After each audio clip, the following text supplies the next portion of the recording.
Season 2 పూర్తి చేసుకొని ఇప్పుడు ఘనంగా సీజన్ 3లోకి వెళ్తున్నా. నా స్టోరీస్ విని నన్ను ఎంకరేజ్ చేస్తున్న మీ అందరికీ చాలా చాలా థ్యాంక్స్. ఇన్‌స్టా అండ్ ట్విట్టర్‌లో మీరు ఫాలో అయితే ఇంకా ఆనందిస్తాను. ముందు సీజన్స్‌లా ఇందులో ఎవ్రీ ఎపిసోడ్ న్యూ స్టోరీ కాదు. ఒకటే స్టోరీ విత్ మెనీ ఎపిసోడ్స్. ఈ స్టోరీ నేమ్ డీఎన్ఏ. డీఎన్ఏ అంటే మీరు గెస్ చేసింది కరెక్టే, కెమికల్ టర్మ్. ఈ స్టోరీ నేను యాక్చువల్గా బుక్ కింద పబ్లిష్ చేద్దాం అనుకున్నాను. 2 ఇయర్స్ బ్యాక్ ఈ స్టోరీ రాసుకున్నాను.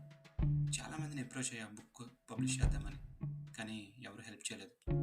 పీడిఎఫ్ వెర్షన్తో ఆన్లైన్ చేసుకోవచ్చని చాలామంది సలహాలు ఇచ్చారు, కానీ యూజువల్గా నేనే పీడిఎఫ్ చదవను. సో నా బుక్ ఇంకెవరో చదువుతారని చదవాలని అనుకోవడం కొంచెం సిల్లీగా అనిపించింది.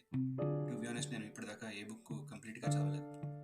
కానీ ఈ స్టోరీని బుక్గా ఎందుకు అనుకున్నానంటే, ఈ స్టోరీ 2 డిఫరెంట్ టైం పీరియడ్స్లో జరుగుతుంది. ఒకటి 1980స్లో స్టార్ట్ అయ్యి 1950స్తో లింక్ అయ్యి మళ్ళీ 1980స్కి వస్తుంది. నేను ఒక స్టైల్లో బుక్ పబ్లిష్ చేద్దాం అనుకున్నాను.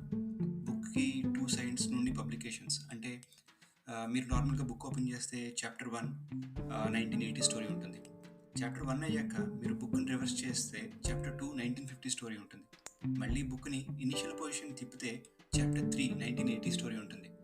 మళ్ళీ బుక్ని వెనక్కి తిప్పితే చాప్టర్ 4 బుక్ని రివర్స్ చేస్తే అలా.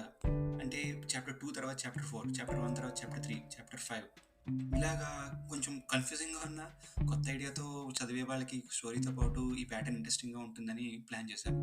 కానీ ఏ పబ్లికేషన్ వాళ్ళు కూడా హెల్ప్ చేయలేదు. ఫ్రెండ్స్ కూడా పెద్దగా ఎవరు హెల్ప్ చేయలేదు. యాక్చువల్గా యూకేలో జరుగుతుంది ఈ స్టోరీ అంతా.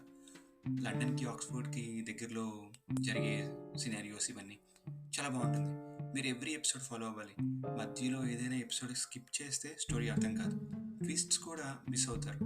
సో దయచేసి మొత్తం సీజన్ ఫాలో అవ్వండి. మరి సీజన్ 3 డిఎన్ఏ ఎపిసోడ్ 1తో మళ్ళీ కలుద్దాం. అప్పటిదాకా